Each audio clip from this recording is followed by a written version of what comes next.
90 రోజుల కోర్సు పూర్తి చేస్తే చాలు 100% ప్లేస్మెంట్ సపోర్ట్ తో సాఫ్ట్వేర్ జాబ్ మీ సొంతం. వెంటనే కోడ్ జ్ఞాన్ డెస్టినేషన్ ని సంప్రదించండి. Welcome to Suman TV. నేను విజయ్. మహిళ ఇంట్లో నుంచి బయటకు వస్తే ఎక్కడ కూడా రక్షణ లేదు. ముఖ్యంగా హోటల్స్, మాల్స్, ఇప్పుడు తాజాగా చివరాఖరికి లేడీస్ హాస్టల్స్లో కూడా స్పై కెమెరాలు ఉంటున్నాయి.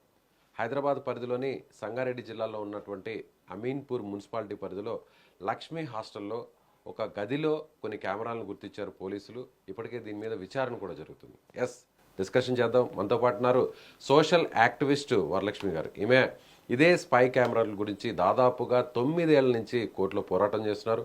ఆమెతో మాట్లాడదాం. నమస్తే మేడం. నమస్తే అండి. ఎక్కడ చూసినా కూడా వింటుంటే కూడా చాలా దారుణం అనిపిస్తుంది మేడం. అంటే హాస్టల్లో కూడా సేఫ్టీ లేదంటే ఇంకా అమ్మాయిలు కానీ మహిళలు కానీ బయటకు రావాలంటే ఇవాళ భయపడే పరిస్థితుంది అంటారు.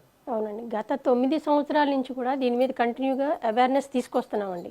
హాస్టల్స్, కాలేజీలు, షోరూమ్స్ కానీ, హోటల్స్ కానీ ప్రతి చోట. ఇవన్నీ కాదు, రైల్వే ఏసీ కోచ్లు కానీ, మన ఇంట్లో కానీ గిఫ్ట్ ఆర్టికల్స్ కానీ, ఇప్పుడు మనము ప్లగ్ బాక్సులు, ఇవన్నీ లైట్లు, ఫ్యాన్లు మన ఇంట్లో కూడా తిరుగుతాం కదండి.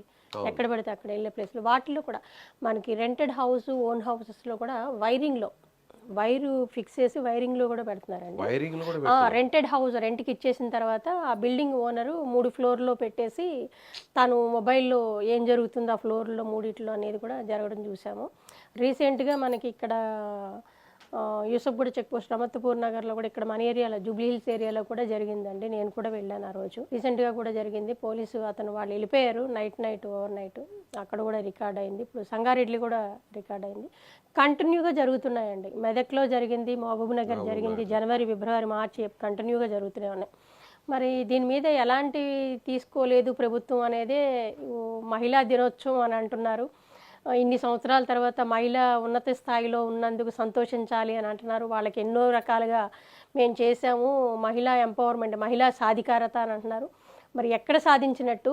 మహిళా దినోత్సవం రోజే సంగారెడ్డిలో ఇలాంటిది ఒకటి బయటకు వచ్చింది అని అంటే మరి దీనికి ఏం సమాధానం చెప్తుందండి ప్రభుత్వం కానీ, పోలీసు యాజమాన్యం కానీ? దీనికి ఎలాంటి బాధ్యత తీసుకున్నారు? మరి దీని మీద ఎలాంటి చర్యలు తీసుకోబోతున్నారు? మనకు చెప్పాలిగా, తెలియజేయాలిగా ప్రజలకు కూడాను. ఎన్ని సంవత్సరాలు అడుగుతారండి ఈ విషయం మీద? అసలు దీన్ని ఎందుకు పరిగణలోకి తీసుకోవట్లేదు అనేది.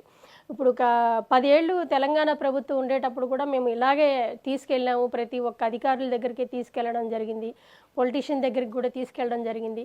కానీ దీన్ని ఎందుకు సీరియస్గా తీసుకోవట్లేదండి. ఆ రోజు వింటున్నారు అక్కడి వరకు.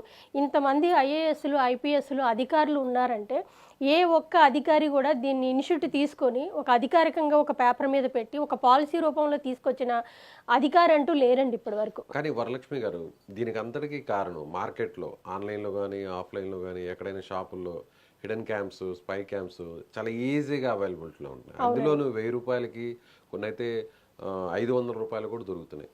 సో వీటిని కట్టడి చేయాలంటే, కంట్రోల్ చేయాలంటే గవర్నమెంట్ ఒక డెసిషన్ తీసుకోవాలనేదే మీ పోరాటం? అవునండి, కోర్టులో వేసామండి. దీనికి సంబంధించి 2017లోనే ఒక పిల్ వేసామండి. అది కంటిన్యూగా ఇప్పుడు ఆర్గ్యుమెంట్కి వచ్చింది. అది ఇప్పుడు మార్చిలోని నెక్స్ట్ వీక్ ఆర్గ్యుమెంట్ ఉంది. ఆర్గ్యుమెంట్ తర్వాత మరి జడ్జి గారు ఏం డిసైడ్ చేస్తారో మేమన్నీ కూడా కోర్టుకి సబ్మిట్ చేయడం జరిగింది. తెలంగాణ గవర్నమెంట్ కూడా కౌంటర్ వేశారు. సెంట్రల్ గవర్నమెంట్ కూడా కౌంటర్ వేయమని హైకోర్టు చెప్పడం జరిగింది. వాళ్ళకి గడువు ఇచ్చారు. అది కూడా తీసుకున్న తర్వాత ఇప్పుడు ఫైనల్ జడ్జిమెంట్ జరుగుతుందండి ఆర్గ్యుమెంట్ తోటి.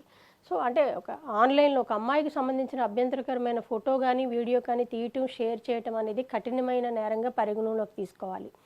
ఆన్లైన్లో, ఆఫ్లైన్లో ఎక్కడ పడితే అక్కడ అమ్మకూడదండి. ఒక ప్రాపర్ వేలో అమ్మాలి. అంటే ఒక లైసెన్స్, ఒక గన్కి ఎలాగా, ఎవరికి అమ్ముతున్నారు, ఎందుకు అమ్ముతున్నారు, వాటిని ఎక్కడ ఉపయోగిస్తున్నారు, ఇలాంటి వాటి మీద ఒక అమ్మకాల మీద ఒక నిబంధన అంటూ ఉండాలి కదండి. దీని మీద మనం కోర్టులో వేయడం జరిగింది.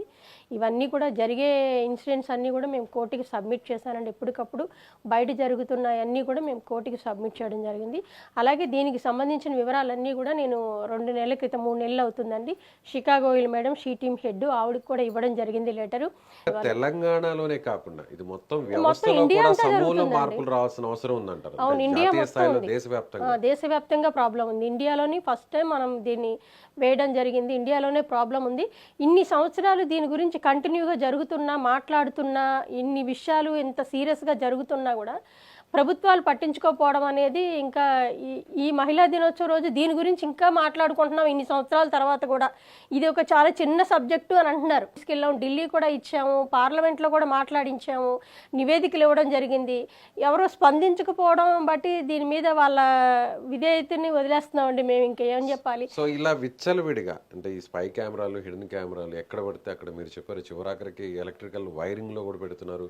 హౌస్ కి రెంట్కి ఇచ్చేటువంటి ఓనర్స్ కూడా టెండెంట్కి సంబంధించిన ప్రైవేట్ వీడియోస్ని కూడా తమ మొబైల్లో చూస్తున్నారు. అంటే ఈ టెక్నాలజీ పెరిగే కొద్దీ ఉమెన్కి సేఫ్టీ లేదని అంటారా? లేదండి, ఎక్కడ కూడా సేఫ్టీ లేదు. అడుగడుగున అవగాహనే ముఖ్యం. ఇప్పుడున్న పరిస్థితుల్లో ఇంకా చట్టం రావాలి. ఆ చట్టం వచ్చినప్పుడు ఉన్న చట్టాలని అమలు చేయట్లేదు. ఉన్న చట్టాలను అమలు చేయడానికే జాప్యం జరుగుతుంది. ఇప్పుడు కొత్త చట్టాన్ని మేము తీసుకొచ్చినా దీని మీద అది అమలు చేయడానికి కూడా డిపార్ట్మెంట్ ఇప్పుడు ఇన్ని సంవత్సరాలు దీని మీద జాప్యం చేయాల్సిన అవసరం ఏముందండి? ఒక పోలీసు వ్యవస్థ ఉండి, మనకి ఒక షీటీం వ్యవస్థ ఉండి, దానికి కొన్ని కోట్లు బడ్జెట్ కేటాయిస్తున్నారు. ఇలాంటి విషయం మీద ఎందుకు అవేర్నెస్ తీసుకురావట్లేదు?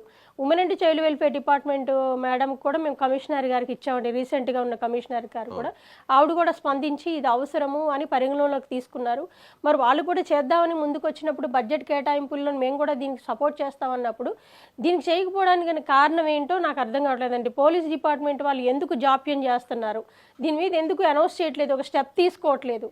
అలాగే వరలక్ష్మి గారు, ఒక మహిళ ముఖ్యంగా అంటే చాలామంది మహిళల మీద వేధింపులు అంటుంటారు, ప్రేమ పేరుతో వేధించడాలు రకరకాలుగా మనం చూస్తున్నాం, అటాక్స్ చేస్తున్నారు. వాటన్నిటికంటే కూడా ఇదొక ఎత్తు. కానీ రహస్యంగా కెమెరాలు పెట్టి వాళ్ళ ప్రైవేట్ వీడియోస్ని, నూడ్ వీడియోస్ని వాళ్లకు తెలియకుండా ఈ విధంగా దారుణంగా సోషల్ మీడియాలో పెట్టడం, సో ఈ విధంగా అడల్ట్ కంటెంట్ అంతా తీసుకొచ్చి ఫోన్ వీడియోస్లో పెట్టడం, ఇదంతా కూడా అంటే చూస్తుంటే ఇంత దారుణం. అంటే అసలు ఇంట్లో నుంచి పిల్లల్ని బయటికి పంపించాలన్నా, ఒక హోటల్కి పంపించాలన్నా, హోటల్లో స్టే చేయాలన్నా ఫ్యామిలీతో, ఏదైనా మాల్స్లో ఏదైనా డ్రెస్ చేంజ్ చేసుకోవాలన్నా కూడా డ్రెస్సింగ్ రూమ్స్లో, ఇవన్నీ చూస్తుంటే అసలు మహిళగా ఎలా చెప్తారు దీన్ని? ఇంత దారుణం అయిపోయింది చాలా. అంటే ఇంట్లోని బయట కూడా ఎక్కడ కూడా సేఫ్టీ అనేది లేకుండా పోతుందండి. ఇప్పుడు మనకి విదేశాల్లోని మనం చెప్పుకుంటూ ఉంటాం వాళ్ళు ఎలా ఉన్నారేంటి, అలా ఉన్నారేంటి అని. అసలు మన ఇండియా పరిస్థితి ఏంటంటే ఇది మన కల్చర్ కాదు అసలు. దీన్ని పెట్టి పోషిస్తున్నారు ప్రతి చోట కూడా. దీన్ని ఎందుకు ఇలాగా ప్రబలం అయిపోయేలాగా, వ్యాప్తి చెందేలాగా చేస్తున్నారు? దీన్ని ఎందుకు అరికట్టలేకపోతున్నారు కేంద్రం కానీ రాష్ట్ర ప్రభుత్వాలు కానీ? ఇది అరికట్టాల్సింది కేంద్ర ప్రభుత్వమే కదండి.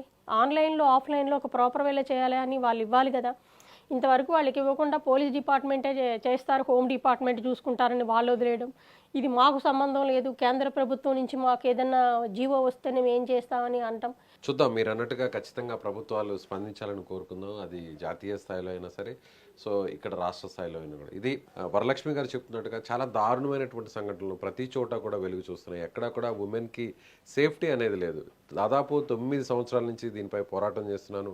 కోర్టులో కూడా, హైకోర్టులో ఇప్పటికే పిల్లు వేశాను. దీనికి సంబంధించినటువంటి కొన్ని ఆదేశాలు కూడా రాబోతున్నాయి. ప్రభుత్వం ఇప్పటికైనా స్పందించాలి. ముఖ్యంగా పోలీసులు చాలా సీరియస్గా వ్యవహరించాలి. కఠినంగా శిక్షలు పడితేనే మళ్ళీ ఇలాంటి దుస్సాహసాలు చేయడానికి ఎవరు కూడా భయపడతారు, ముందుకు రారు అంటూ కూడా వరలక్ష్మి గారు చెప్తున్నారు. Thank you so much.